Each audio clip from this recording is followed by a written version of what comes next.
რუსეთის ფედერაციის მასშტაბით წლიური ინფლაციის დონე 9.9%-მდე შემცირდა, რაც ომის დაწყების შემდეგ დაფიქსირებული ერთ-ერთი მინიმალური მაჩვენებელია. ეკონომიკის სამინისტროს განცხადებით, ქვეყანაში სამომხმარებლო ფასების ზრდის ტემპი შენელებულია, რაც მონეტარული პოლიტიკის ეტაპობრივი შემსუბუქების საშუალებას იძლევა. ცნობისთვის წინა შეხვედრაზე რუსეთის ცენტრალურმა ბანკმა მონეტარული პოლიტიკის განაკვეთის 21%-დან 20%-მდე შემცირების გადაწყვეტილება მიიღო. ექსპერტები ვარაუდობენ, რომ კომიტეტი მომდევნო შეხვედრაზეც მონეტარულ პოლიტიკას შეამსუბუქებს. ბოლო პერიოდში რუსეთში ინფლაციის შემცირება ეროვნული ვალუტის რუბლის გამყარებით არის განპირობებული, რასაც გეოპოლიტიკური ვითარება განაპირობებს.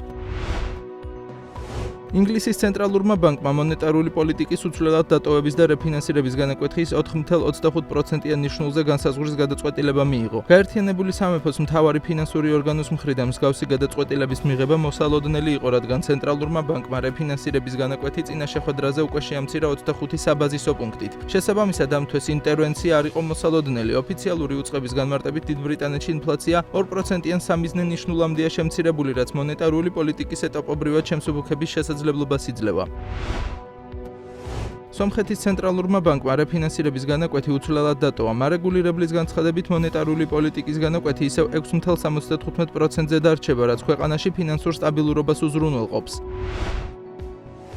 რუსეთმა შესაძლოა 27 ივნისიდან სომხეთიდან ყვავილების იმპორტი დროებით შეწყვიტოს. შესაბამის განცხადებას რუსეთის ფედერალური ვეტერინარული და ფიტოსანიტარული სამსახური ავრცელებს. რუსული უწყების ცნობით გადაწყვეტილება სომხეთის მხრიდან სისტემურ დარღვევებსა და სათანადო რეაგირების არარსებობით არის განპირობებული. მათ შორის რუსული მხარე მიუთითებს, რომ ფიტოსანიტარულ სერტიფიკატებში ხშირად დაუზუსტებელია ყვავილების წარმომავლობა. რუსული მხარის ინფორმაციით, სომხეთიდან ექსპორტისას ყვავილები ხშირად არასათანადო კონტროლს არ გადის. 2025 წელს დაფიქსირდა 18 შემთხვევა, როდესაც იმპორტირებულ ყვავილებში საკარანტინო მავნებელი დასავლური ტრიპსი აღმოჩნდა. ასევე რუსეთი აცხადებს, რომ სომხეთის სერტიფიკატები მითითებული ინფორმაციის სანდოობა ეჭქვეშ დგას. აღსანიშნავია, რომ 2025 წლის პირველ ნახევარში რუსეთში სომხეთიდან ყვავილების იმპორტი თითქმის 50%-ით გაიზარდა და $42 მილიონ მიაღწია. მედია წერს, რომ რუსეთი სომხეთის შესაბამის უწყებას თხოვს გაამკაცროს კონტროლი ექსპორტიორებზე და დროებით შეაჩეროს სერტიფიკატების გაცემა იმ კომპანიებისთვის, რომლებსაც ყვავილების ექსპორტის გამოცდილება არ აქვთ. წინააღმდეგ შემთხვევაში რუსეთი დამატებით შეზღუდვებსაც აამოქმედებს.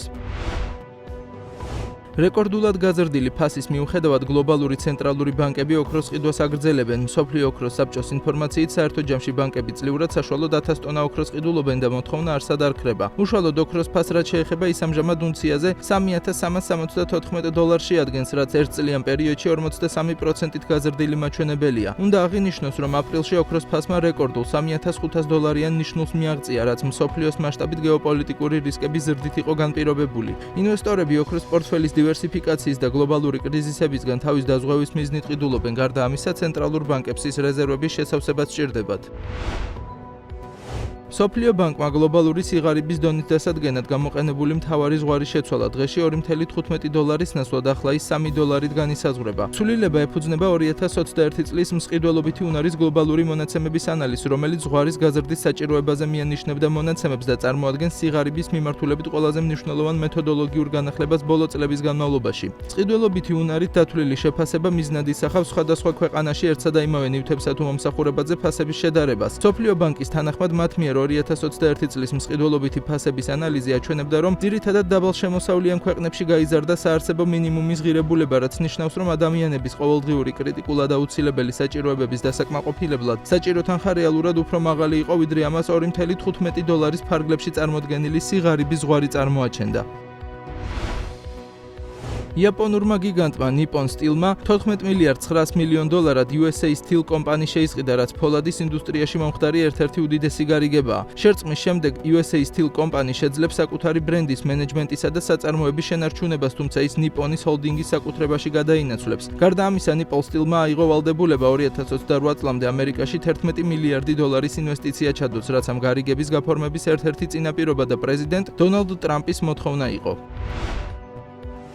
იტალიური გამოცემის Corriere della Sera-ს ცნობით, იტალიური ლავაცა და გერმანული დალმაიერი შერწყმას განიხილავენ, თუკი ტრანზაქცია შედგა რისი პერსპექტივაც ამ დროისთვის ბუნდოვანია. ახლად შექმნილ ერთობლივ საწარმოში იტალიური კომპანია დომინანტი აქციონერი იქნება, რაც კომპანიებს შორის დღეს არსებული განსხვავებით აიხსნება. შესაძლო გარიგების კონკრეტული დეტალები ჯერჯერობით უცნობია. ტრანზაქციის მომზადებაში ამერიკის ერთ-ერთი უდიდესი ბანკი Goldman Sachs-ია ჩართული. თუკი გარიგება შედგა ლავაცასთვის, ის ბოლო დროინდელ ტრანზაქციებს შორის მეორე იქნება, რადგან ცოტა ხნის წინ ლავაცამ ეგრეთ წოდებული vending აპარატების მწარმოებელი IVS Group-ი შეიძინა, თუ კი ლავაცა და Del Mayer-ი გაერთიანდებიან ყავის მიმწოდებლებთან მოლაპარაკებებს, ისინი უკეთესი პირობებით შეძლებენ, რაც დღევანდელ რთულ ბაზარზე კომპანიას კონკურენტულ უპირატესობას მისცემს.